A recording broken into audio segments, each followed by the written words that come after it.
Cowboys Nation, buckle up because the tension around Dallas right now feels like the kind that makes every fan lean forward in their seat. There's a lot happening at the same time, and when that happens, we either pretend it is nothing or we face it head-on and try to understand how each piece actually fits. And today, there is no shortage of stories involving returning players, potential roles shifting, contract questions, and a few theories floating around online that have already gone way too far. So let us dive straight in, because clarity is needed. The first big development is Malik Hooker finally getting close to a return. After going down with that toe injury back in Week 4, the Cowboys have officially opened his 21-day practice window. That alone shifts the outlook for a defense that has been begging for stability on the back end. What really caught attention was the speculation about who would handle defensive communication if Kenneth Murray had to sit at any point. With DeMarvion overshown back in action, Logan Wilson also on the way back, and the defense being patched together every week, it is impossible not to wonder if Hooker might end up wearing that green dot helmet at some point.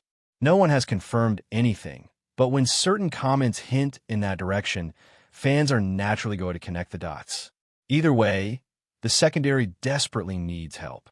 Elijah Clark cannot stay fully healthy, Thomas is out, and Bell simply has not earned the trust of the coaching staff. That leaves Dallas counting heavily on Hooker and Wilson becoming available at the same time, something that has rarely happened this season. Without that, the defense continues to bleed explosive plays, and those plays are what keep swinging games in the wrong direction. The team feels it, the coaching staff feels it, and the offense ends up carrying more weight than it should. And that leads us to the next storyline, because George Pickens has once again become the center of the conversation. When a national coverage projected where he stands heading into the next offseason, a lot of people suddenly woke up to a reality we have been talking about for a while. Pickens is producing at a ridiculous level, and Dallas is not about to let someone on pace for more than 1,400 yards and double-digit touchdowns walk away. No serious franchise watches that happen and simply waves goodbye, especially not when the chemistry between the receiver and this offense has been obvious from day one. If he keeps playing like this, the most logical step for Dallas is using the franchise tag. It is not cheap, everyone knows that, but the front office has repeatedly shown that they can tag Pickens and still invest in the defense without tearing the roster apart. And honestly, the bare minimum plan seems to be exactly that. Secure Pickens for 2026, even if long-term negotiations do not wrap up immediately. Nobody in the building is ready to imagine this offense without him. Now, somehow the Pickens conversation spilled into an argument about him and CeeDee Lamb, and that is where things got really strange. Over the last day, certain corners of social media have tried to claim the Cowboys must pick one wide receiver to build around. It makes no sense. The same fan base spent months complaining that Lamb needed help and that Dak needed more than one elite option. Then the front office brings in a legitimate counterpart, a 1B type talent. And suddenly the idea pops up that the offense cannot handle both? It is backwards. Lamb is playing through injuries and still producing. Pickens is having the best season of his career. The two elevate each other, and breaking them apart would undo the very solution Dallas spent so long looking for. If there is a choice to be made, it is not about wide receivers. It is about fixing what is actually broken. The offense has its issues in the red zone.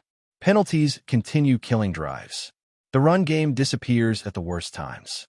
And the defense, at this point, is responsible for most of the team's biggest problems. Anything beyond that is just noise. Speaking of the offense, Jaden Blue's situation has also been a talking point. That fumble in the last game ended with him spending most of the matchup on the sideline, and his season has not really found consistent rhythm. He simply has not been able to show the explosiveness he brought at Texas, partly because the offensive line has struggled, and partly because most of his snaps come in low-leverage situations that do not really allow a running back to shine. But the biggest question is whether Dallas will give him another chance this week or turn to someone from the practice squad to fill that role. One area where Blue could genuinely help is in the passing game. He was a natural receiver out of the backfield in college, someone who could run actual routes instead of just catching dumb passes. Dallas has been completely ineffective in the screen game all season, And at some point, the coaching staff has to try someone with real open field juice. One catch for 5 yards is not enough of a sample to judge him, but continuing to force targets to the other backs at 2 or 3 a game does not make much sense either. If the Cowboys spent the bye week adjusting the passing concepts for the backfield, Blue should at least be part of that conversation. And then, of course, there's the topic that always finds a way to pop up when coaching rumors start spreading. The idea of Mike McCarthy ending up in New York has been floating around because of some early speculation, but the truth is these early favorites rarely matter. Every year we see the same pattern. Names get tossed around before interviews even happen, fan bases get anxious, and eventually a very different candidate emerges. If the Giants did hire McCarthy, it would not exactly terrify anyone in Dallas. He is not a bad coach, but he is not the type who elevates a roster beyond its limitations. His system is what it is, and New York would not suddenly become unstoppable because of him. The part worth noting is simply that his name will probably appear in a bunch of early rumor lists, because that is how these cycles work. Teams float interest. Agents float interest. Nothing becomes real until much later. And before wrapping this section, there's also the emotional note surrounding the memorial fund established for Marzon Nelland. The team created it to make sure his family, especially with a child on the way, is supported in every possible way after such a devastating loss. Moments like that always remind everyone that behind the stats, contracts, and debates, there are real people living through real heartbreak. Cowboys Nation, if the first wave of updates already felt overwhelming, the second round of everything swirling around Dallas right now makes it even clearer that this team is living one of those stretches where every storyline moves at the same time. It feels like every bit of news sparks another angle. Every injury opens a new debate, and every performance magnifies someone's role under the spotlight. And for anyone paying attention, none of this can be ignored because these are exactly the details that shape a season long before we realize it. Going back to the defensive side, it is impossible to ignore how much this unit is struggling without continuity. Every week someone returns, someone leaves, someone tries to push through pain, and the system never gets a chance to breathe. When that happens, communication becomes the silent collapse behind everything. You see the talent, you see the pieces, but it is obvious they are not speaking the same language on the field. Hooker coming back could finally bring a voice that restores structure, because right now, the back end simply cannot survive on improvisation. You cannot build reliability when your safeties change constantly. Your main linebacker has been shuffled around, and your rotational players jump in without rhythm. The results show up instantly. Explosive plays given up, huge runs allowed, receivers left wide open, and that uncomfortable feeling that the defense panics the moment something unexpected happens. And it is not just physical. This kind of instability eats away at confidence. You can see players hesitating, taking cautious angles, reacting instead of anticipating. A simple play action becomes a threat. A predictable screen suddenly looks dangerous, and third downs that should be manageable turn into uphill battles. When Hooker is patrolling the deeper part of the field, even if he is not perfect, there is a natural order to things. He communicates, fixes alignments, adjusts leverage, and that allows everyone else to play without feeling like they need to guess. It does not solve every problem, but it stops the unit from drifting into chaos the way it has recently. While the defense tries to stabilize, the offense is dealing with a different type of pressure, a pressure built entirely on expectations. When you start a season with Dak Prescott, CeeDee Lamb, Tony Pollard, Jake Ferguson, George Pickens, and a supposedly balanced offensive line, people expect an offense that dictates the tempo.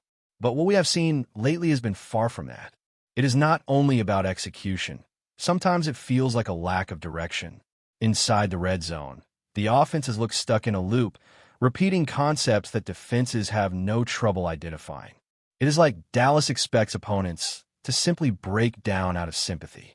With Pickens exploding the way he has and Lamb still being one of the most naturally talented receivers in the league, it is almost impossible to understand how this offense can go quiet in crucial moments.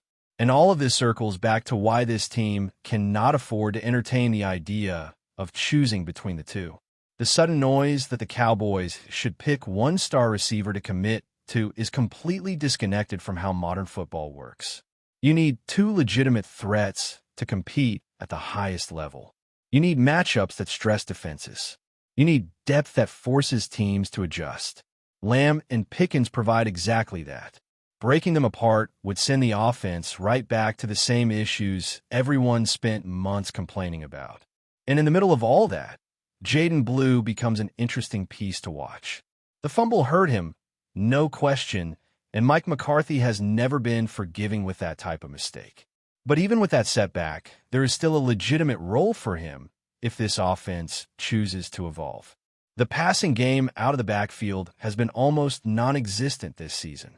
Screens are predictable, checkdowns lack explosiveness, and nothing Dallas has called for the running backs has meaningfully impacted games. That is exactly why Blue still has room to carve out a role. He thrived at Texas as someone who could actually run routes and create plays in space. He does not need to be the lead runner. He just needs design touches that give him a chance to remind the coaching staff of what he does best. And while these conversations unfold, the pressure on the coaching staff only increases. Whenever a talented team begins to wobble, all fingers turn toward the sideline.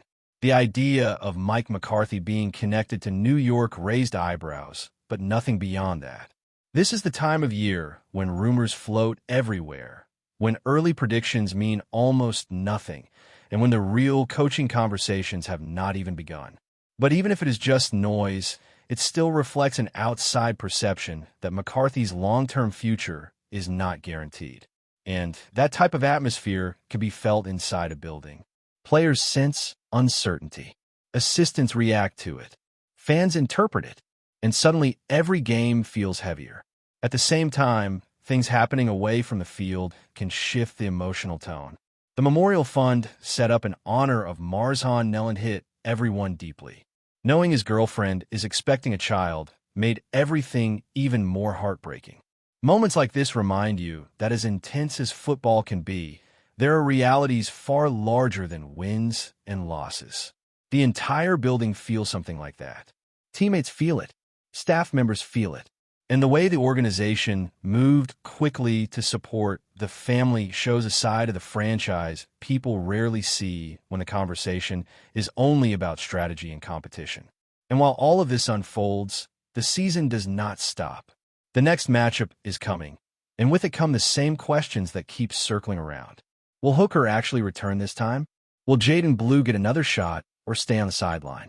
Can the defense finally settle down with returning starters? Can the offense become aggressive without losing efficiency? Can Pickens keep up this historic pace? Will Lamb get back to looking like himself, physically? Nothing is guaranteed, but every sign suggests Dallas is stepping into a stretch where every decision matters more than usual. But before we continue, don't forget to subscribe to our channel and give this video a like. Your support helps us keep bringing you the latest updates on the Dallas Cowboys. Feel free to share your thoughts on the news in the comments as well. Whispers around the league are growing louder, and if the chatter coming out of Dallas is true, wide receiver Tyler Boyd may be the next major addition to the Cowboys offense. Multiple sources close to the situation claim that Boyd has already made his choice, and that choice is a star on the helmet. While no official statement has been released, insiders insist that a contract is not only being discussed, but is already sitting on the table, waiting for the final signature.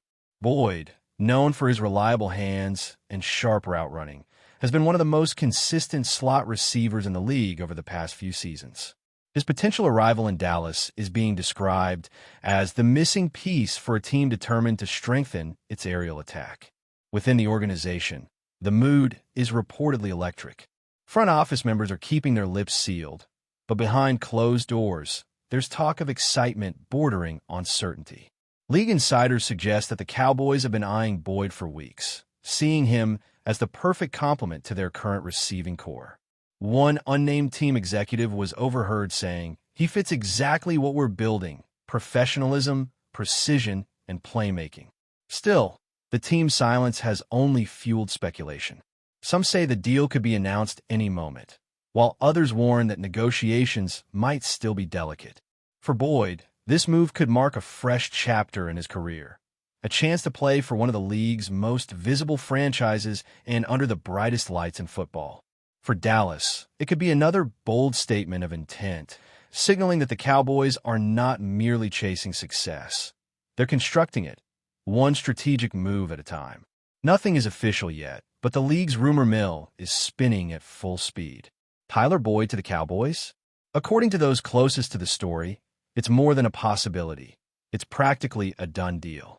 All that's left is the signature, the press conference, and the inevitable shockwaves that will follow. That's it for this update. If you enjoyed the video and want to keep receiving exclusive news about the Dallas Cowboys, please subscribe to our channel and give this video a like. We always look forward to your comments and opinions.